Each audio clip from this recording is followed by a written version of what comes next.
Finfinnee News Network. Finfinnee News Network.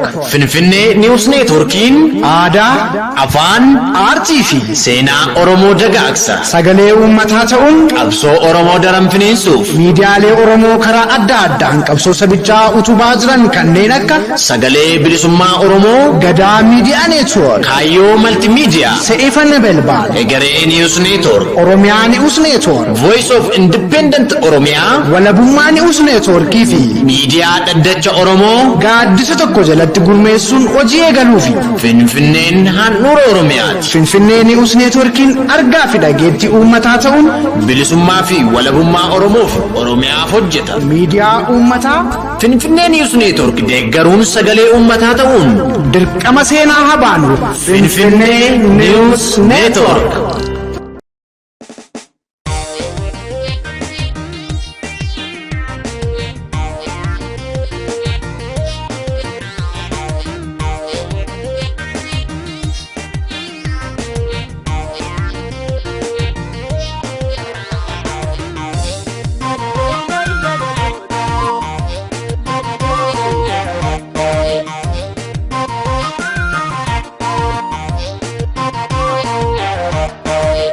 Gamba jirtan ilmaana yaa bunko biyyarraa isin baasee jireenyi ta'eera qilleensumarraan isiniif agaayo salampaan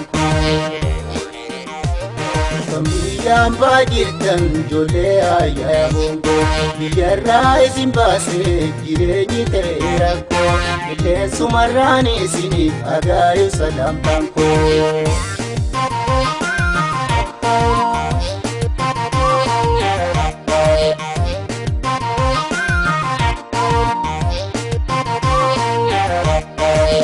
Majiruudhaatu ofee isin fageesse dhibee gadi teessan malee biyyarraa isin baase. Dirqama jiruudhaatu ofee isin fageesse dhibee gadi teessan malee biyyarraa isin baase. Jireenyi kaanis kaaba darbee kan kuta buuse biyya hambaa keessatti bikkayyoo isin facaase.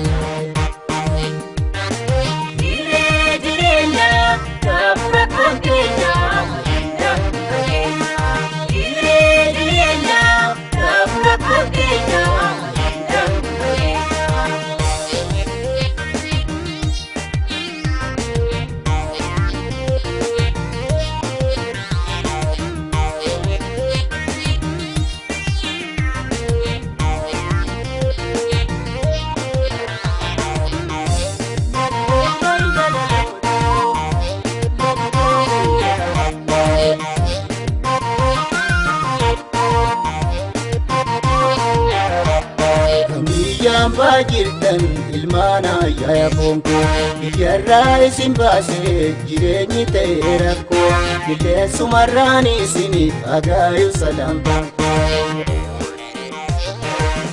Gamba jirtan ijoollee yaa bunko biyyarraa isin baasee jireenyi ta'eera qilleensumarraan isiniif agaayo salampaan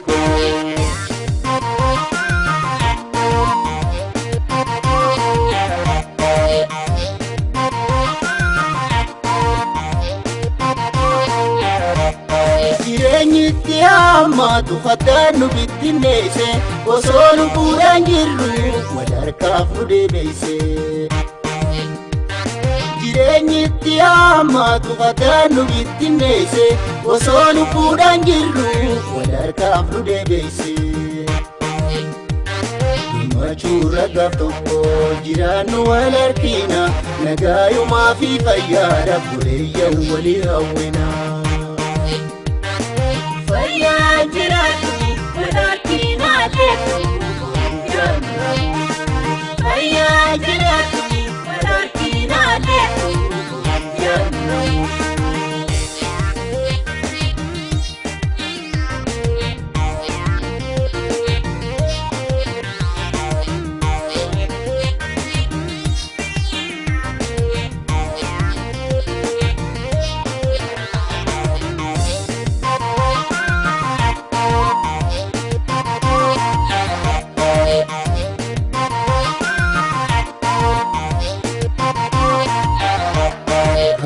biyyaan baajirtan ilmaan ayyaa bonkoo biyyarraa isin baasee jireenyi ta'e rakkoo qilleensumarraan isiniif agaayo salaambaan koo kan biyyaan baajirtan ijoollee ayyaa bonkoo biyyarraa isin baasee jireenyi ta'e rakkoo qilleensumarraan isiniif agaayo salaambaan koo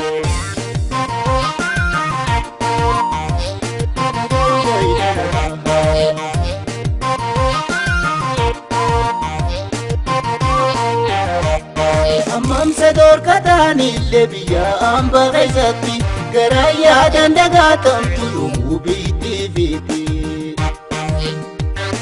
Amamsa dorkataanillee biyya hambaa keessatti garaa yaadan dagaatamtu yommuu biitti fiiti. Biyya ormaa duroomaanis kan garaan nama yaadu rarraamaa jiraachaadha jiruun gammachuun qabu.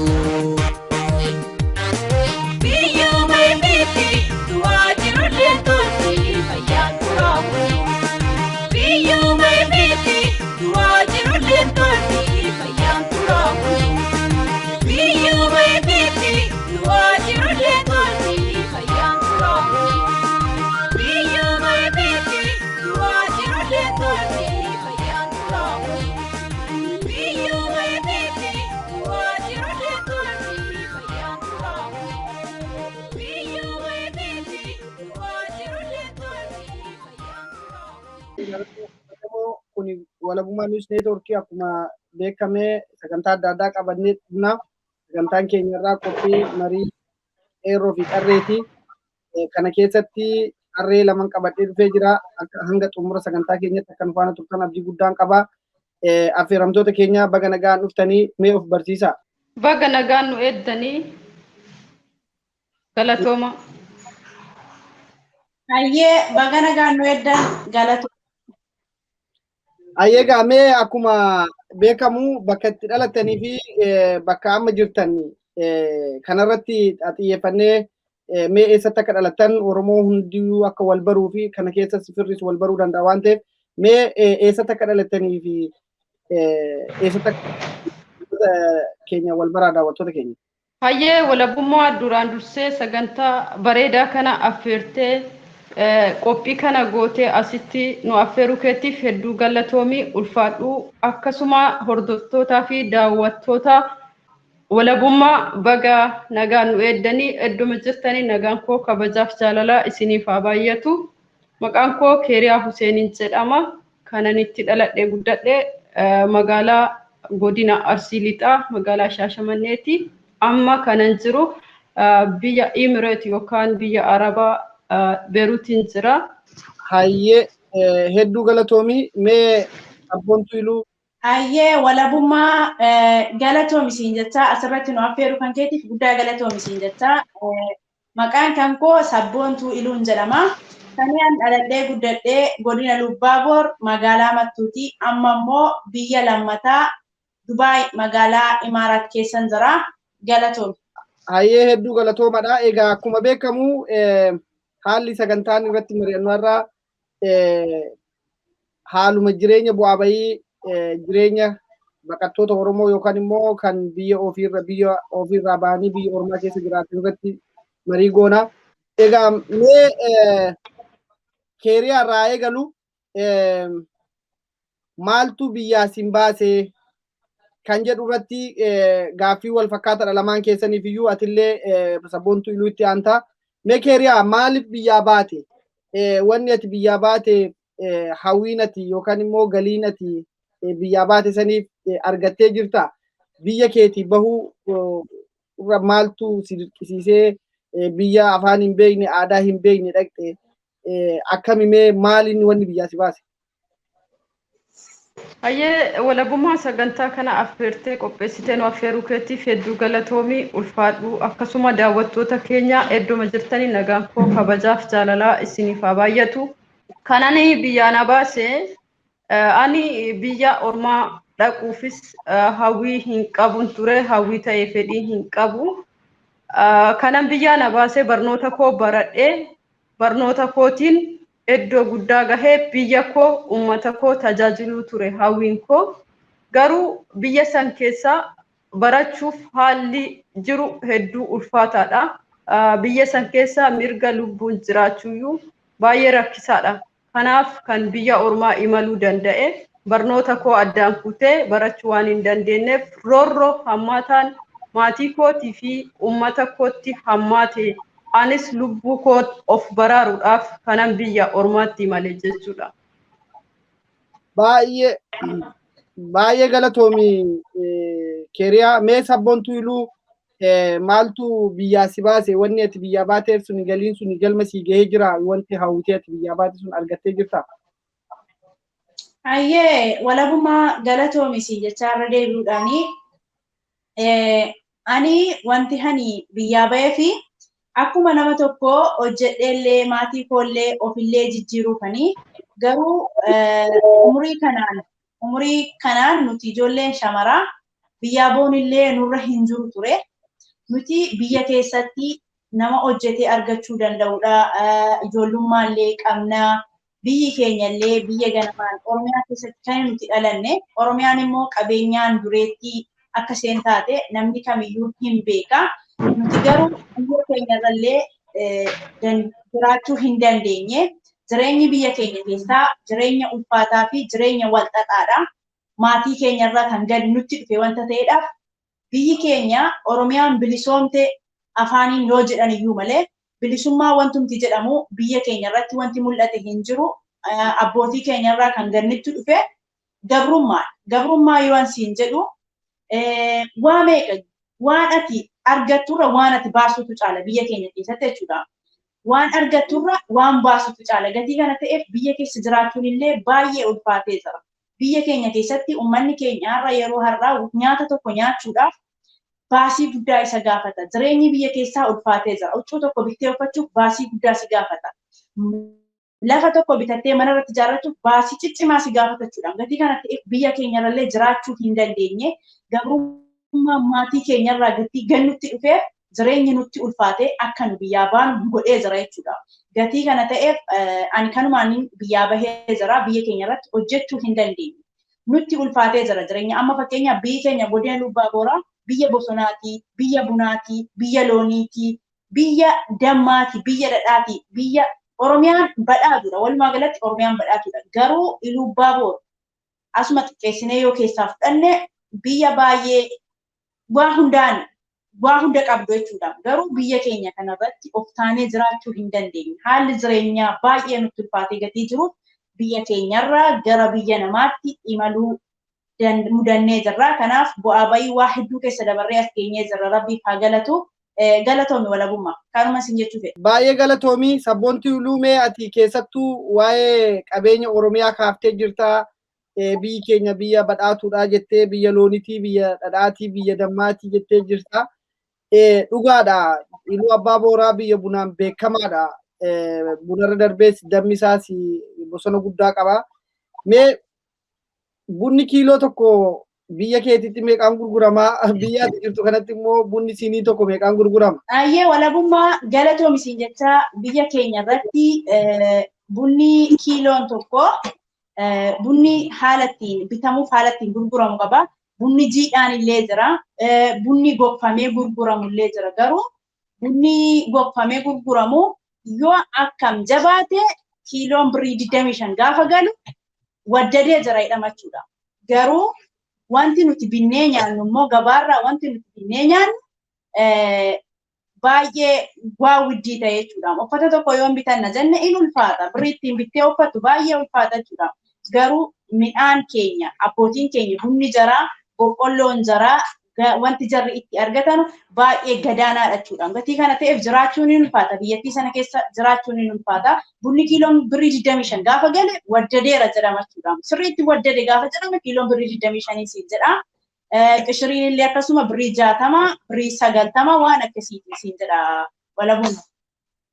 Hedduu galatoomi. Maaliif waan kana kaasee asitti nuti buna siinii tokko birrii Itoophiyaa yoo xiqqaate achi kiiloon tokko birrii 25 hanga birrii 90 jettee egaa hamma biyya qabeenya akkasii keessaa baqattanii umurii keessan kanaanii baqachuun keessanii walumaa galatti mootummaa baqattanii baatan malee biyya san keessatti namni iyyuu dhufee isin jala hojjechuu danda'a jechuudha bifa kanaan. Maaliif bunni kiiloon tokko birrii 90 jedhamu waan baay'ee xiqqaadha jechuudha. Birrii baay'ee xinnoo buna sinii tokko jechuudha biyya alaa kanatti.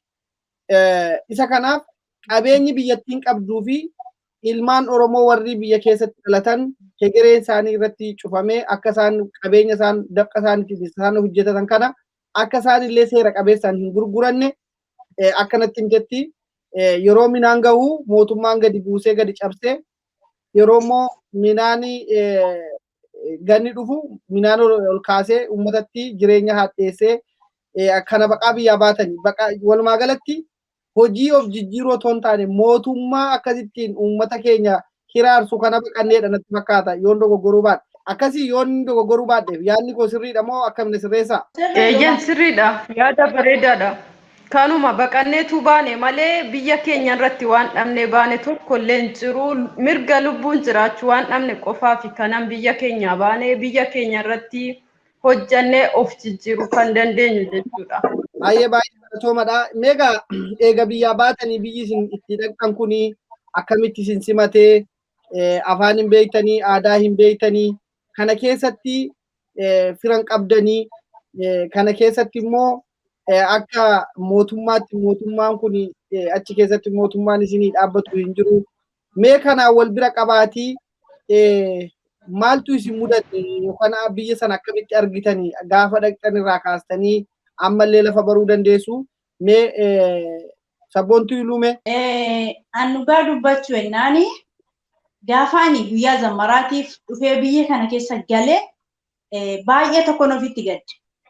Baay'ee tokkollee natti dhagahame ina amanne jechuudha. Dhugaadhuma maatii koorraa nan fagaadhee hin fagaanne isa kana amanuu hin dandeenye beektaa garuu gadda guddaatu natti dhagahame. Gadda ulfaataatu natti dhagahame. Maaliifi osoon biyya akkasii qabu osoon maatii koo keessatti akkasitti maatiin koo na jaallatanuu osoo ani saatii kanatti maatii koorraa fagaachuun naaf hin malletti gaafa maatii koorraa fagaadhee of argu baay'ee tokko gaddeen jira.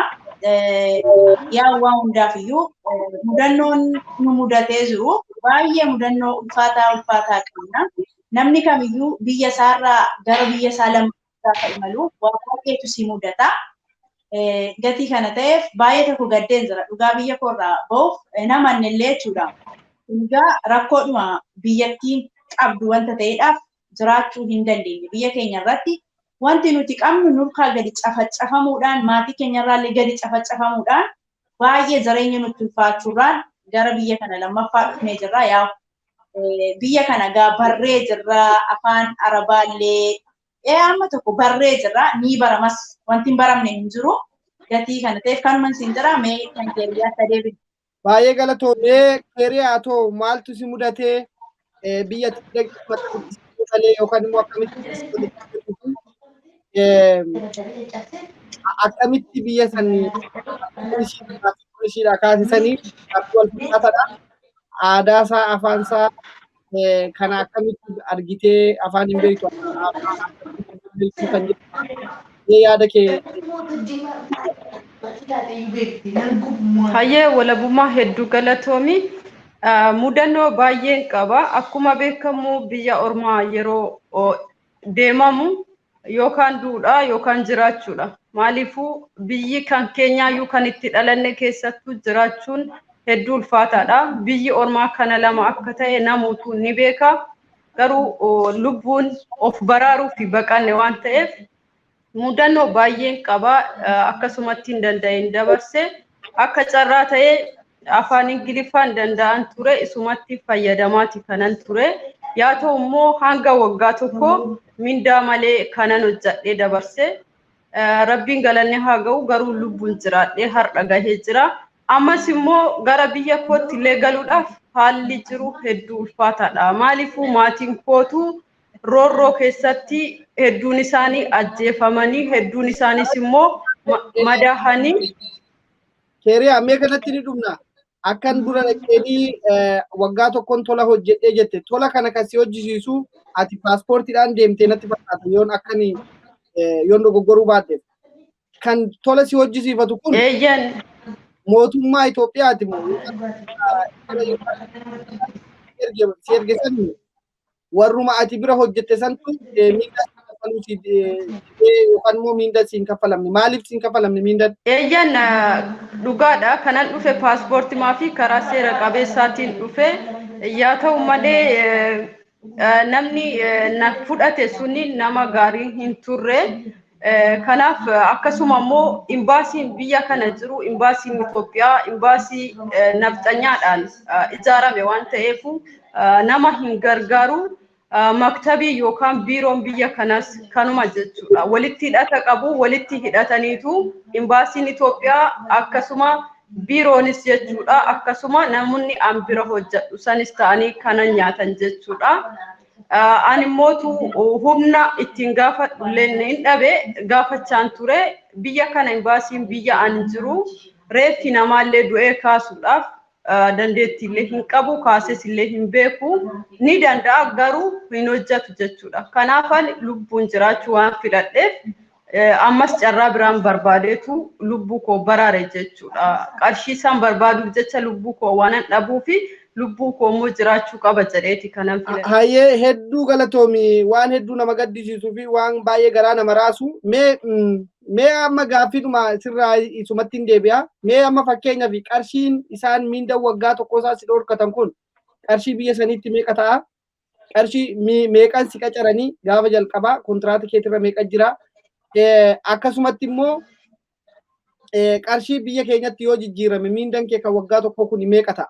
Hayyee walabummaa galatoomi yeroo an dhufu biyyi kun doolaaraan kafalti doolaara 150 namni haara dhufu ka afaan hin dandeenye namni afaan danda'u doolaara 200 kafalamaa fi doolaara 150 isaayyuu iddoo baay'eedha jechuun firoota ishee birallee kanan hojjedhu jechuudha. Doolaara 150 jechuun waggaa tokkotti doolaara 1,000 fi 100 akkas waan ta'e dhufa. Kanuma jechuudha isarrallee darbee hammeenyan irratti hojjechuu isaa yaadanii xinnoo abshaalummaa nan qaban ture isumatti fayyadamee hubannoo irraa hubadhe lubbuu kiyya akkamiidhuuf yaadaaranis waan hubadheef ijoollee baay'ee lubbuun isaanii biyya kana baddee jirti fooqiirraallee dallananii eekamanii itti dhagahamee warri of gatanii reef isaaniitillee gara biyyaa hin galle kosii ta'e hedduutu jira guyyaan kun ni darba abdii jedhu horadheetu kanan dabarse jechuudha. Doolaara 1,100 jechuudha yoo dogoggoruu baadhee waggaatti doolaara 150 egaa ji'a 12 waan ta'eef kana uummanni beektee waan kana barnoota ta'a ilmaan Oromoo gara biyya ormaatti baqatanii fi akkasumatti beektee gara fuulduraatti biyyoota Arabaa kana deemaniif waan hedduu irraa baratama jedheetii yaada waan hedduu nama gaddisiisu. Birrii guddaallee ta'ee miti haa ta'u garuu mootummaa dhabuun biyya dhabuun waan uummata keenya gochaa jiru hawaasni keenya akka irraa hubatu akka irraa baratu kana keessas lubbuun ilmaan Oromoo hedduun akkumaatu jette kan anuu beeku anuu namoota reeffa nama 6 kan ta'u kanan gargaaree gara biyya isaanii galchine jira hedduu nama gaddisiisa atoo sabboontuu iluu mee waan akkanaa mudannoon akkasii yoo si mudatee jiraate mee uummata Oromoofis akka barnoota ta'utti uummata keenya ibsi waan nama kofalchiisullee yoo ta'e illee akkasumatti uummataaf ibsi waan kun hundinuu warra duuba jiraniif barnoota guddaa ta'a. Isa kanaaf wanni nuti gaafachaa jirru qoosadhaa fi lubbuu namaaf badaa jira akka salphaatti.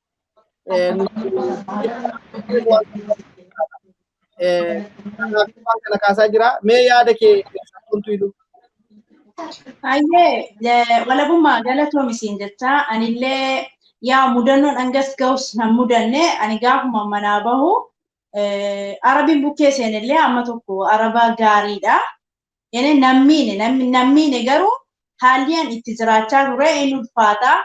Ala biyyaa bahanu hojiin baay'ee sitti ulfaata. Nyaata dandeettii nyaata nyaachuu hin qabdu hojiin immoo sitti ulfaata baay'ee sitti ulfaata maaliif warri arabaa jammara kana gaafa fiddee si qaxarattu si madaaluuf jecha si ilaaluuf jecha yoo si ilaaltee ji'a 2 si keessee kaatee si ilaaltee kaateetiyyuu kan ishee wiizaa siif hojjettu malee callistee illee wiizaa siif hin hojjettu jechuudha. Keessee ji'a lama si ilaaltee kaatee wiizaa siif hojjettu jechuudha. Gatii kana ta'eef hojiin sitti baay'ata si ilaaluuf jecha hojii baay'ee si hojjechiisti. Anaaf immoo yeroo sanatti nyaanni illee naaf haaraadha, manni illee naaf haaraadha, namni illee naaf haaraadha. Hatta bishaanumaan inni dhadhu wanti hundiyyuu naaf haaraadha jechuudha. Gatii kana ta'eef jireenyi baay'ee natti ulfaatee ture. Yeroo kana keessatti garuu madaamiin koo kuni hojii natti baay'isti yeroo baay'ee. Hojii amma ganama eegan lafaa ka'ee amma halkaniifaattiin hojjedha jechuudha. Halkan hojjedhee dadhabee waan nagachiisu ganamallee ammas dhuftee baarii natti tumtee na kaastee jechuudha. Gatii kana ta'eef boqonnaallee hin argadhu. Nyaatallee hin nyaadhu jechuudha. Waan nyaata hin beekneef nyaatallee amma ittiin barreetti baay'ee rakkadheen ture. Mudannoo kanuma kanatu na mudate malee wanti amma keeriyaa kunillee na mudanne garuu walumaa galatti biyyaa bahuun illee gaarii miti garuu nutis kan biyyaa baaneef jaallannee osoo hin taane dirqamneeti. Gatii kana ta'eef baay'ee ulfaata beektaa jireenyi biyya namaa. Hedduu galatoomii egaa waan kana waan ni kaasaa jirruuf akkuma uummata keenya fi hubannoo gahaa akka uummanni keenya argatuu fi mee gaafa biyyaa baatan gaaffiidhuma wal fakkaataa lamaan keessanii sa'aatii meeqa hojjettuu jedhanii biyyaas kontraata isinii godhan eega dhuftani yoo sa'aatii meeqa hojjechaa jirtu mee kanallee keeriyaa sirraan eegalame.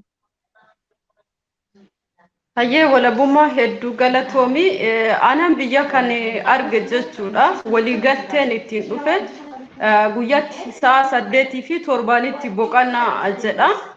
Gaafan biyya kana seenu boqonnaa argachuu miti mana 3-4 jechuun firootan isaanii birallee nan hojjedha akka carraa ta'e obsan qaba. Ani maatii keessatti dhaladhee guddadhe irratti barnoota irraa kan hafe wantan biraa hin hojjedhu maatiin koo akkuma duraan hojjedhe na barsiisuu anis barnoota koon hordofan ture. Garuu haalli biyya keessa jiruu fi sirni cunqursaan uummata kootii fi lammii kootiif maatii koo irra gahu waan na yaachisee fi danda'ee barachuu waan hin dandeenyeef kanaaf gara biyya ormaa imaluu danda'e. Lubbuun jiraachuu kiyya filadheeti hojii akkasii kanan hojjechaa ture. Boqonnaa tokko malee jechuudha. Iddoo tokko xumureetu iddoo biraa jechuudha. Bifa sanaan kan nan dabarsee baay'ee dhugaa dubbachuudhaaf lubbuu hin darbine sanii gadi mudannoo cimatu na mudate. Garuu immoo obsuma abdii boruu obsuudhaan kanan dabarse jechuudha. Baay'ee galatoomii egaa atoo mee sabboontuu sa'aatii waliigaltee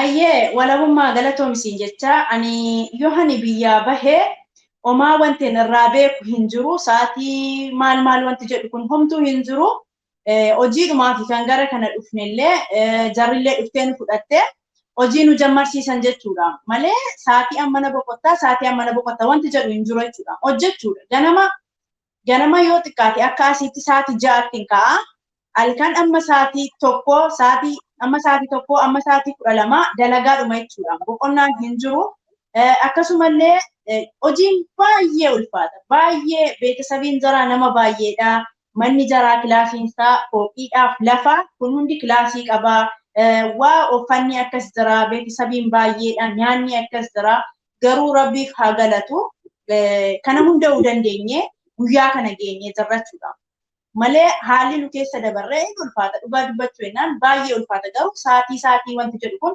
homaa wanta irraa beeku hin jiru ganama ofiiseetii yoon illee dadhabee rafe dhuftee baarii natti tumtee na kaaste jechuudha hin jiru rafiitiin guyyaa boqochuun hin jiru halkan amma sa'aatii tokko hojiidhuma hojjetta jechuudha in ulfaata beektaa akkasitti dabarfanne sagara fuulduraa immoo waan nu mudatu hin beeknu yaa baay'ee galatoomadha mee walumaa galatti sa'aatii 24 hojjenna yoo hojjenna jechuu keessanii amma sa'aatii dhuman barbaadanitti dhufanii nu kaasu jechuun kuni sa'aatiin keenya waanii miti kan jedhuu fi kanarratti sa'aatii 24 yoo ta'e sirriidha naan jedhaadha.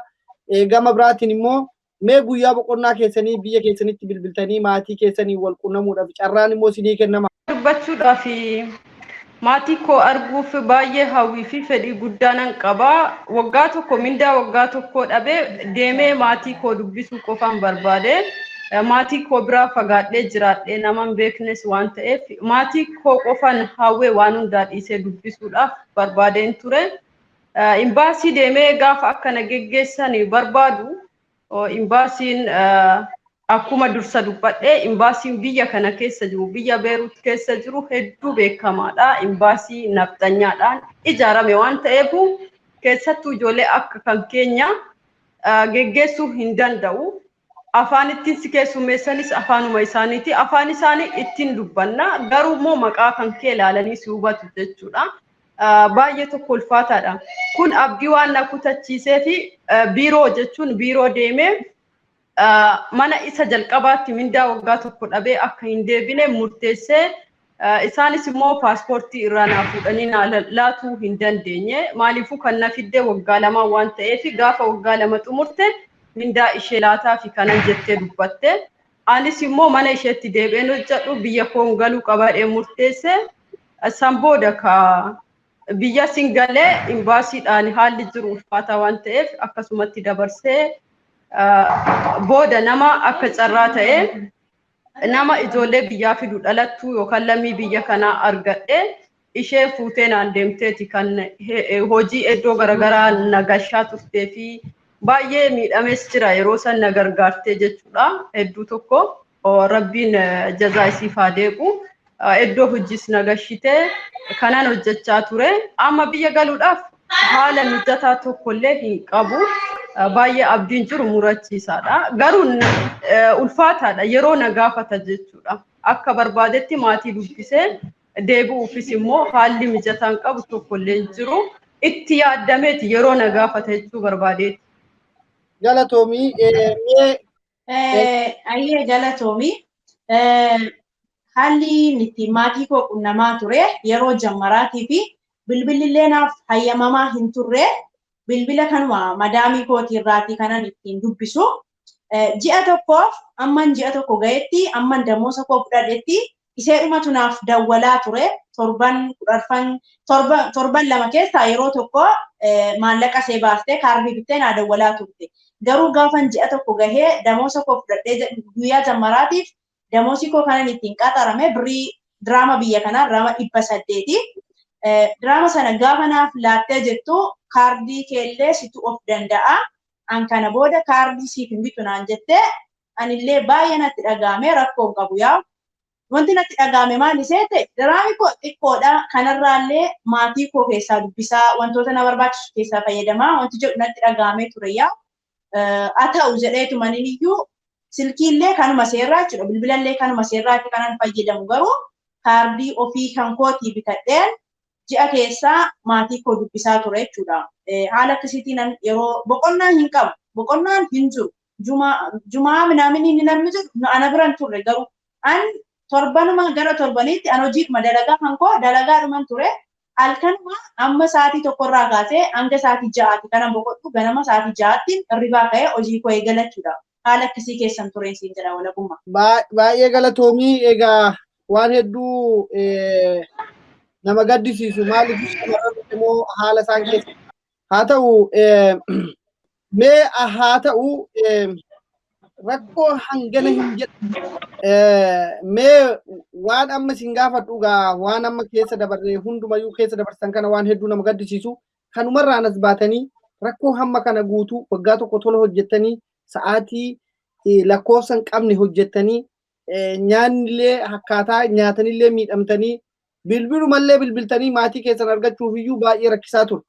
Garuu amma gara sooshaal miidiyaatti as baatanii kanar waa'ee rakkoo keessanii iyyuu himachaa hin jirtan saba kanaaf bo'aa jirtu uummata kanaaf lallabaa jirtu kunoo maalirraan isinitti madde maaliif waan kana dubbachaa jirtu warruma biyya keessaa jiruuf immoo akka nuti baqannee rakkina nuti argine kana dhaloonni Oromoo dhaloonni nu booda jiru akka hin argineef waan kana hojjechaa jirtu mee kanarraa yaada kennuu ibsa. Galatoomi siin jettaa ani asirratti bahee wanti an waan kanarraa dubbachaa jiru wayi namni rakkinan keessa darbee ammallee keessa jiru naaf dhaga'uuf osoo hin taane obbolaan koo warri booda kootiin jiran amma zaraa danda'ametti biyya zaraa keessa jiraattu wanti biyya ofii fakkaatu hin jiru.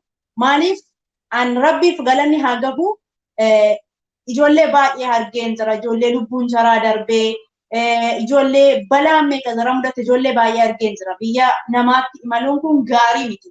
Angaruu asirratti bahee dubbachuun kan koo namnillee na haa dhagahu wayillee rakkina koo namni naaf hubatu rakkina koo namni naa gargaaru osoo hin taane obboloonni koo warri na duubaan jiran carraan nu mudate kun isin hin mudatin.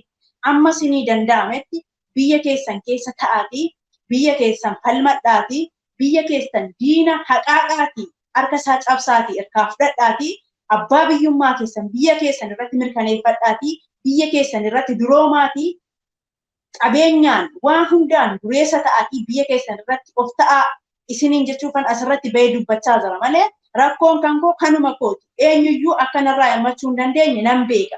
Gatii kana ta'eef obboloonni koo warri na duuba jirtan biyyuma keessan isiniif wayyaa biyya keessan diinatti hin laalinaati diinatti hin dhiisinaati biyya keessan diina harkaa fudhadhaati abbaa biyyummaa keessan mirkaneeffadhaati biyya keessan irratti duroomaa jiraadhaan isiniin jedha galatoomii walabummaa. Baay'ee galatoomii sabboontuu Iluu keeriyaa atoo maal jetta? Hayyee walabummaa hedduu tokko galatoomii ulfaadhu. Tokkoffaa jalqabayyuu akkuma jalqaba rakkaasetti kanan biyya kootii na baasee roorroo maatii kootii fi lammii koo irra gahuudha.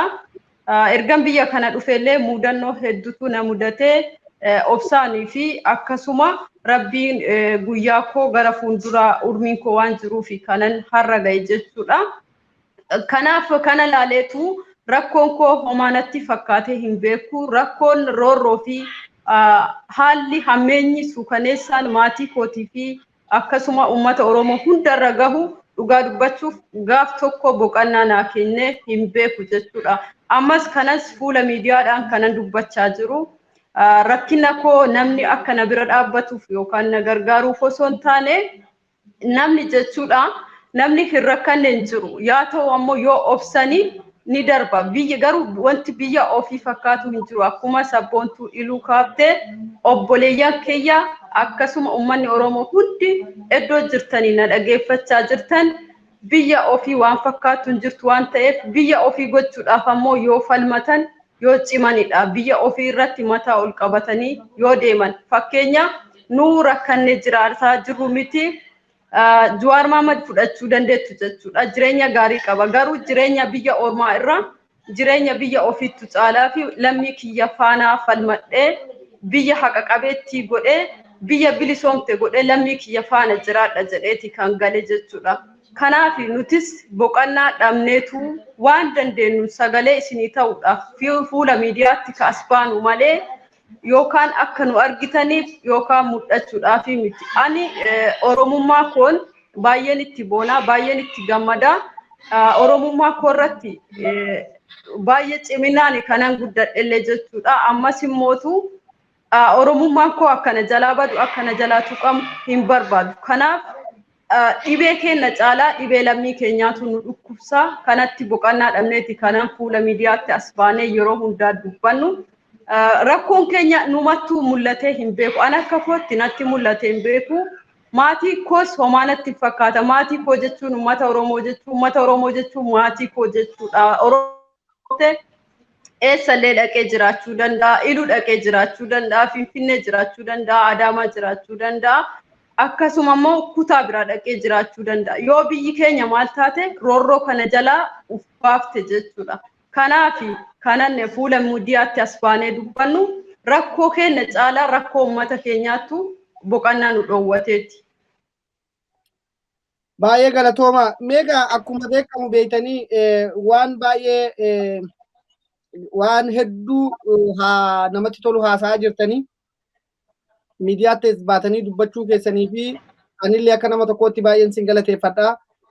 Kaayyoo fi karoorri sin qabdan gabrummaan ilmaan Oromoo irra jiruu fi gabrummaa dhaloonni dhaalaa jiru obboleettiin keenya sabboontuu Iluu abbaa keenyarraa nutti dhufee amma immoo dhaloonni nu booda jiru akka baqataa ta'ee akka hin duuneef akka hin saamamneef akka ishiin nuti gadi baanee falmii gochaa jirru jechaa jirti. Haa ta'u mee yeroo hedduu shamarran Oromoo karaa sooshaal miidiyaatiinis ta'ee karaa lafarrattis ta'ee hawaasa Oromoo keessattis ta'ee waraana bilisummaa Oromoo keessattis ta'ee gama hundaaniyyuu baay'ee cimoodha. Murannoof kutannoo qabu. Isa kanaaf isinillee wanni amma hojjechaa jirtan waanuma san dhaalaa jirtani waanuma aslii Oromoo fa'aa hojjechaa turani waanuma akkasumatti hojii dhaabaa fa'aa hojjechaa turan qabsoo sana finiinsattanii galmaan gahuu barbaada. Haa ta'u mee haala amma keessa jirru kana keessatti isin yoo amma fakkeenyaaf gara biyya amma isin keessa jirtan kun biyya ormaati. Tarii yoo carraan hojii keessan dhumee biyyi keenyas immoo amma fala hin qabu yoo fala dhabee rakkoon uumamee xiyyaarri qubachuu hin dandeenye.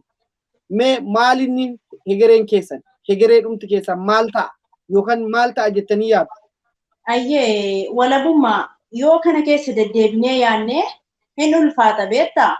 Maaliifi tokkoffaa mootummaan biyya keenya keessatti gallee of taanee jiraachuu miti. Ijoollee Saudi Arabiyaa keessa jiran iyyuu biyya keessa taa'ee akkamitti akka inni dararaa jiru, akkamitti akka inni azabaa jiru argaa jirra jechuudha. Garuu ani dhugaa dubbachuu jennaan yoon irra deddeebi'ee biyya kootti galee akkamittiin of tahee jiraadha. Biyya koo irratti of tahee nan jiraadha moo of tahee hin jiraadhu inni jedhu baay'ee natti dhagahama. Dhugaa dubbachuu jennaan in ulfaata beektaa jireenyi baay'ee ulfaata. Ilmaan Oromoo akkasitti dhuman. Ilmaan Oromoo akkasitti biyya isaa irratti tumamee caccabsamaa. Ilmaan Oromoo biyya isaa irratti wanti fedhame jedhamee arrabsamaanii ati jaallaadha ati maalidha jedhamee arrabsamaa.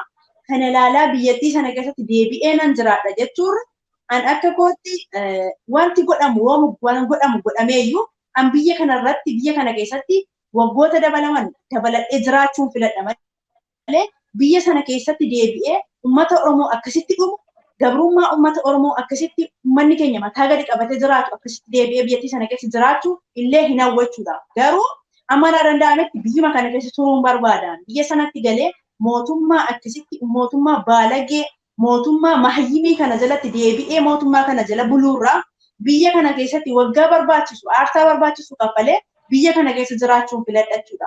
Amma rabbii biyya keenya bilisummaa argachiisee uummanni keenya of ta'ee biyya isaa irratti of ta'ee abbaa biyyummaa isaa mirkaneeffatee biyya sana irratti Oromoon biyya sana mootummaa ta'ee abbaan biyyummaa Oromoo gaaffiin Oromoo deebi'ee kabajamutti an biyya sanatti deebi'ee jiraachuullee karoora koo keessaa miti walabummaa.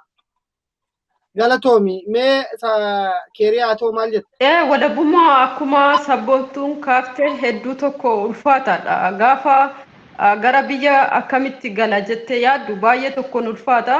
Ani biyya koo galuuf amma hawwii ta'e fedhiin qabullee gonkumaa hin jiru jechuun ni danda'ama. Garuu hawwiin qabu uummanni koo falmatee lammiin koo akka bilisoomu abdii guddaan qaba.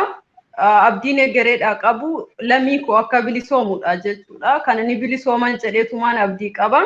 Ofii kooti immoo biyya kana keessatti yoo du'een filadha. Maaliif hoo jettee biyyi koo biyya abbaa kootii miti biyya ormaatii yoo du'e soomaanatti fakkaatu. Garuu namni biyya isaa irratti biyya abbaa isaa irratti jiraachuu dadhabee barataan garaa duwwaa isaa barate haala suukaneessaadhaan yeroo ajjeefamu haati ilmoo ishee qoraan itti baattee akkasitti guddistee mana barnootaatiin naagalaaf yeroo hedduu yeroo akkasitti ajjeesanii keessa taa'ee arguu miti biyya kana taa'ee gaafan ilaalu gaaf tokko boqannaa keessi koo argatee hin beeku. Kanumaafuu iddooma jiru kana hanga rabbiin haala fooyyessutti jiraachuun barbaada. Yoo du'es immoo ofittiin gammada. Maaliif biyya namaa keessatti du'uun anaaf homaanatti hin fakkaatu akka dhuunfaa kootti. Silaayyuu biyya haadhaaf abbaa keenyaa irratti roorroof jiraachuu dadhabnee biyyaa baane waan ta'eef obboleewwan kan keenya akkasitti ajjeefamaa jiru biyya ofii irratti. Kanaaf biyya namaatti du'uun anaaf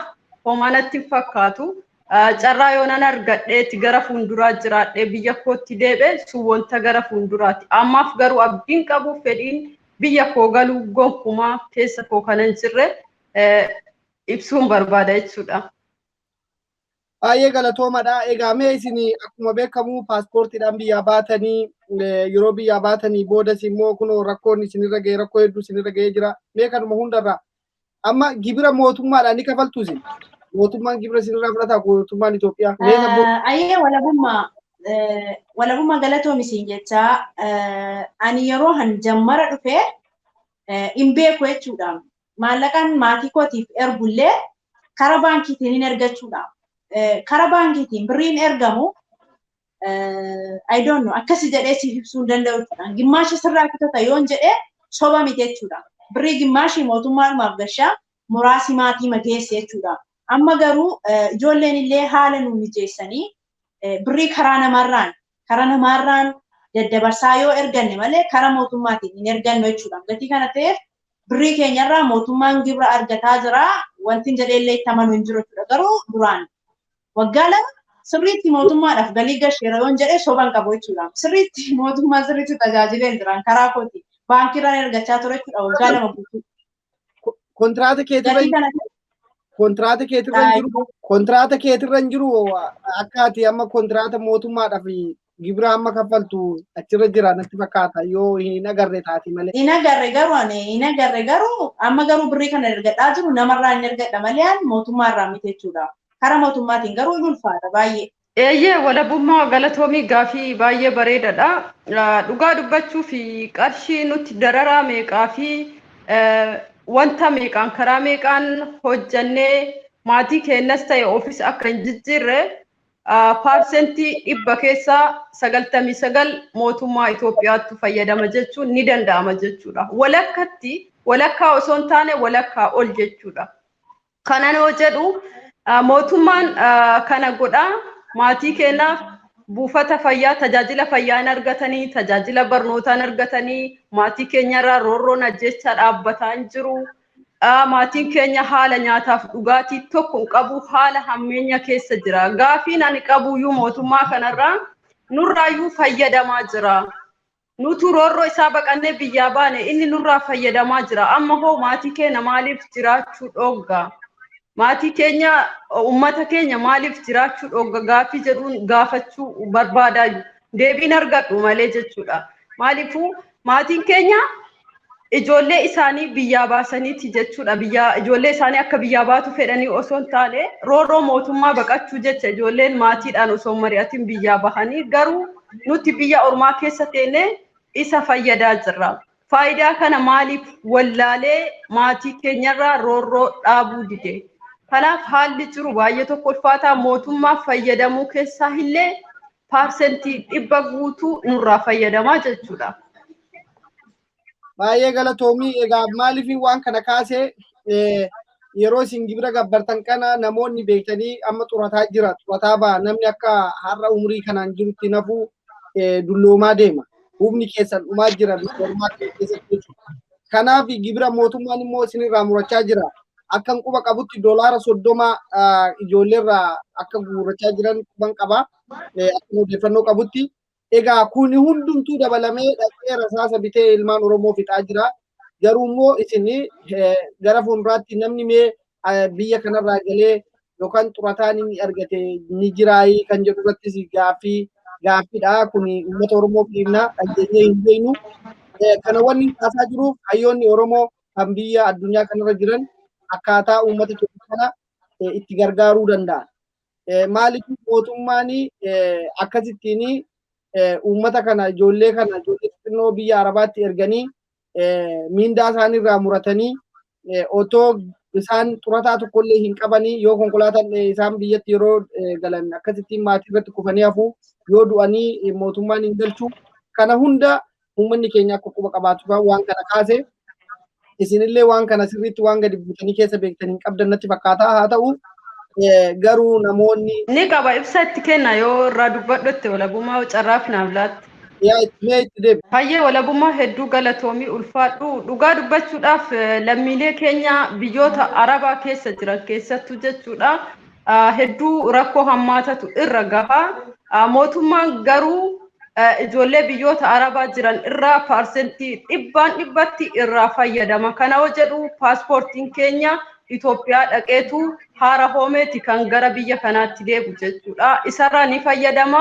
Isa ta'an immoo yeroo qarshii maatii keenyaa fi waan tokko qarqaaruu fi karaa baankii erginu parsentii 100 guutuu walakkaa ol irraa fayyadamu. Garuu irraa haa fayyadamuu malee nuti biyyoota Arabaa keessatti lammii Itoophiyaa biyya kamii keessa jirru Suudi Arabiyaa, Dubaay, Beeruut, Oomaan akkasuma Kuweetii fi kan biraallee dabalatee jechuudha akka barbaadanitti warri rabbii laaffise nuuf kafalu. warri rabbiin isaan hammeesse hin kafalan mindaalle jechuudha. Gara biyyaallee hoo galla jenne nu galchan. Lammiilee biraa lammiilee akka Bangladesh lammii kaminuu ta'ee hedduu kabaja qabu. Kun maaliifi mootummaan isaaniitii fi imbaasiin isaanii kufee ka'eetu dhaabbataaf waan ta'eef kan keenya namni dhaabbatu hin jiru. Mootummaan nurraa fayyadama malee nuti duunee jiraanne dhimma tokko nurraan qabu. Kana ummanni keenya iddoo kaminuu teettanii nu dhageeffataa jirtan hubannoo itti gochuu qabdu. Baay'ee tokko waan nama gaddisiisuudha jechuudha. Yeroo duune reeffi keenya gara biyyaan galuu yeroo jiraannetti namni nuti rakkannee nu bira dhaabbatu jiru. Silaayyuu mootummaan keessan kamtu isiniif birmata akkas nuun jedhan jechuudha. Mootummaan keessa warra biyya jiru ajjeesaaran isinin quuftanii waa nyaadhu bichaa jiraadhu ka jedhanillee baay'eetu jira. Ijoollee keenya yeroo isaan mindaa gaafatan nyaattee dhugdee jiraachuun qofti si gaha. Maaliif mindaa gaafatta? Mootummaan keessan kunoo kana godhaa jira jedhan jechuudha. Haala akkanaatu jira hedduu kan nama gaddisiisu. Haalli Oromoon biyya keessaaf alatti jirtu kan nama gaddisiisudha. Kunis immoo akka nuti abbaan qabne ilmoo abbaatu uffata ilmoo jalatti dhaanu jedhani kun beekamaadha jechuudha. Eenyuufillee ifa gala kun. Baay'ee galatoomii egaa waan baay'ee mari'annee jirra. Waan itti dabaltu yoo jiraate sabboontuu iluu itti dabalii gaaffii dhumaa isin gaafadhee asumarraan ergaa keessan dhaamsa keessan dhumaarraa dhaammattu. Mee waan itti dabaltu jira waan isin amma haasofte kanarratti? Baay'ee walabummaa galatoomi siin jettaa akkuma amma keeriyyaan dubbattee jirtu mootummaan nurraa fayyadamuu malee yoo nuti maallaqa ergannu maallaqa keenya nurraa kutuu malee maatiin keenya illee yoo biyya maallaqa baafachuu dhaqan illee birrii jaraarraa kutuu malee wanti tokko wanti inni ilmaan Oromoo biyya kam keessa jiranuufiyyuu wanta tokko wanti inni godhaaruuf hin jiru jechuudha. Akkuma waliigalaatti imbaasiin Itoophiyaa kan biyya kam keessa jiruyyuu imbaasii biyya biraarraa baay'ee sadarkaa gadaanaarra jira jechuudha. Yeroo baay'ee nuti ilmaan ijoolleen biyya kam keessattiyyuu Itoophiyaa jedhamnee waamamna. Garuu nuti Itoophiyaa hawaa akkanayyuu malee biyya kam keessattiyyuu Itoophiyaa jedhamnee waamna jechuudha. Garuu biyya Arabaa kam keessattiyyuu sarraatanyoonni Itoophiyaa ilaalchi ummanni Arabaa kun isaaf qabu ilaalcha baay'ee dadhabaadha jechuudha. Kabajaa nuuf hin qabanu. Ilaalcha baay'ee fokkisaa fi wantoonni ulfaataan mudannoon ulfaataan ijoolluma Itoophiyaa jedhamtu kanarratti argama jechuudha. Maaliif rakkoo imbaasii irraa kan ka'e rakkoo mootummaa irraa kan ka'e baay'ee mudannoo gurguddaatu nu mudataa jira. Kanumaan itti dabaluu barbaada. Walabummaa galatooma.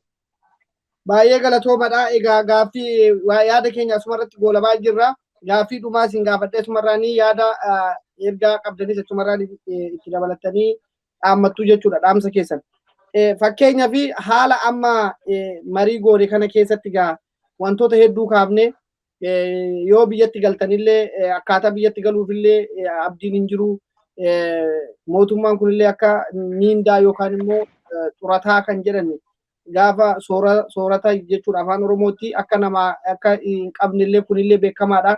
Hayyoota Oromoo biyya alaa jiraniif warra beektee karaa adda addaatiin gurmaa'ee jiru uummata Oromoo gurmaa'ee Minisootaa keessa jiru Ameerikaa keessa jechuudha fakkeenyaaf Awustiraaliyaa warra biyyoota alaa kana keessatti jireenya gaarii jiraachaa jiraniif wanni isin dhaamtan maalidha?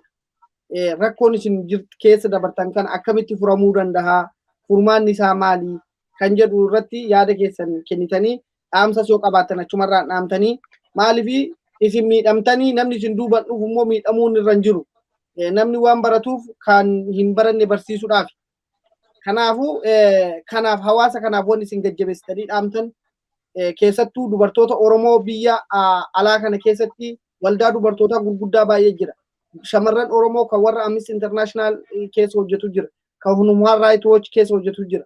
Warra kanatti wanni isin dhaabbattan maali? Akka dubartii takkaatti akka obboleettii takkaatti rakkoo dubartiitu irra caalaa beeka waan ta'eef. Akka namoota abbaa keessan akka abbaatti akka obboleessatti akka abbaa manaatti wanni isin itti dhaammattan maaliin shamarran Oromoo biyya alaa kana keessa jirtan hidhaan biyya Dubaay keessa Beirut keessa Saudi Arabiyaa keessa Kuwait keessa biyyoota hunda Arabaa keessatti ilmaan Oromoo dararamaa jiran. Kana hundaafiyyuu wanni dhaammata yoo waggaa furmaata jettanii wanni isin lafa keessa yoo jiraate sanirratti yoo yaada kennadhaadha. Asuma irratti goolabna. Dhugaa dubbachuuf hennaani akkuma duraan dubbadhee jiru dhaloota booddeetiif ilmaan Oromootiif. Please ilmaan Oromoo biyyi namaa kanuma namaati. Biyyi ormaa kanuma ormaati. Amma feete keessa jiraadhu gammachuullee hin qabdu. Wantumaan sitti tolu tokko hin jiru jechuudha. Akka feetetti yoo sitti tolee jiraate iyyuu keessi kan kee aara sin galfatu. Keessi kan kee sitti hin tolu. Jireenya immoo jiraadhe kanatti jettu, jireenyi koo natti tole kanatti jettu gaafa keessa keerraa sitti tolee keessa keerraa sammuun keessi gammadayyuu gammadee jiraadhe jetta malee maatii keerraa fagaattee, biyya keerraa fagaattee, obbolaa keerraa fagaattee jireenyumaa sitti tolu hin jiru jechuudha. Yoo warqii nyaattee, warqii uffattee, warqii irra ciifte jireenyi sitti hin tolu. Garuu jireenyi biyya ormaa hin ulfaatu. Gaafa biyyaa baanu an mataan kan koo gaafa biyya koorraa bahu jireenyi biyya ormaa kana fakkaata yookiin waan akkanaan na mudata jedhee yaadeellee hin beeku jechuudha. Gatii kana ta'e nuti mudannee jirra. Garuu rabbiif galanni haa gahu keessallee dabarree jirra. Garuu dhaloonni booddeedhaan dhufaa jiru kun an obboleettii kootiif illee obboleessa kootiif illee wanti handhaamu biyya keessan irraa hin bayina. Wanti biyya ofii fakkaatu tasumaallee hin jiru jechuudha. Biyyi namaa kanuma namaati. Gatii kana ta'e Oromoo walirraa waa barachuu haa jammaru. Nuti Oromoon wanti nu bara dheeraa cabneef, wanti nu bara dheeraa kufnee bakka itti kufne wal dhaalleef illee haasaa walii tuffanne. Kabajaa waliif hin qabne. Haasaa walii tuffachuun immoo yoomiyyuu taanaan hin milkoomnu jechuudha. Gatii kana ta'e waan namni tokko dubbatu, waan namni tokko mudaturraa mudannoo namaarraallee barumsa fudhadhaa. Mudannoo namaarraallee waan sin fayyadu tokko fudhadhaa malee nama hin tuffatina. Namni tuffatamuu hin qabu. Gatii kana ta'eef ilmaan Oromoo biyya keessan gadhiistanii hinumayyuu hin bayinaa. Osoo isin biyya keessan gadhiistanii biyya keessan dhuftanii biyya namaa keessatti garba taatanii jiraachuun falmadhaatii biyya keessan fudhadhaatii abbaa biyyummaa keessan biyya keessan irratti mirkaneeffadhaatii of ta'aatii jiraadhaa. Mee Oromoo ati qabeenya qabda. Oromiyaa Rabbiin ganamaan badhaasee nuuf kenna. Qabeenyumaan nuti Oromiyaa keessatti qabnu osoo deebi'ee Oromiyaa keessatti ilmaan Oromoo fayyadee ilmaan Oromoo ittiin jijjiirama fidanii wantumaan nuti har'a dhufnee biyya namaa keessatti garba taanuuf illee jiru jechuudha. Garuu qabeenyi Oromiyaan qabdu kan inni deemee fayyadu Gondoriin fayyada, Goojjamiin fayyada, Tigraayiin fayyada. Biyyoota biraa sabaaf sablammii biraa darbee fayyada malee Oromiyaa keessatti deebi'ee osoo Oromiyaa fayyadee har'a bakka kanallee hin jirru. Har'a ilmaan Oromoo jireenya jaraa, jireenya mimmiidhagaa fi jireenya gaarii keessa kan jiraachuu qabu ilmaan Oromooti. Maaliif Oromiyaa Rabbitu badhaasee uume. Garuu nuti itti fayyadama qabeenya Oromiyaa keessa jiru wal dhaaluudhaan alagaan nurratti of taatee jiraachuudhaan alagaan qabeenya keenya nyaattee irraa fayyadamuudhaan har'a sadarkaa kana qaqqabnee jirra. Gatii kana ta'eef qabeenya Oromiyaa keessa jiru achumatti gadi qabaatii warqii isaallee, buna isaallee, midhaan isaallee achumatti itti fayyadamaatii of ta'aatii jiraadhaan isiniin jedha. Qabeenya Oromiyaa keessa jiru Oromiyaadhuma keessatti akka inni deebi'ee Oromiyaa qofa tajaajilu godhaatii biyya keessan irratti of ta'aatii abbaa biyyummaa keessan mirkaneeffadhaa jiraadhaan isiniin jedha. Ilmaan Oromoo galatoomi walabummaa. Hedduu galatoomii mee keeriyaatillee yaada kee akkasumatti itti fufiitii. Hayyee walabummaa hedduu galatoomii. Ani dhaamsi qabu ilmaan Oromoo yeroo ammaa kana biyyoota garaagaraa keessa fakkeenya Ameerikaa, Awustiraaliyaa, Kanaadaa fi Yuurooppii keessa biyya mirgi namaa fi diimokiraasii haqa qabeessa ta'e keessa jirtanii fi iddoo garaagaraatti argamtan waan irratti hojjechuu qabdan yoo jiraate akka dhaamsaatti dabarsuu kanan barbaadu jechuudha.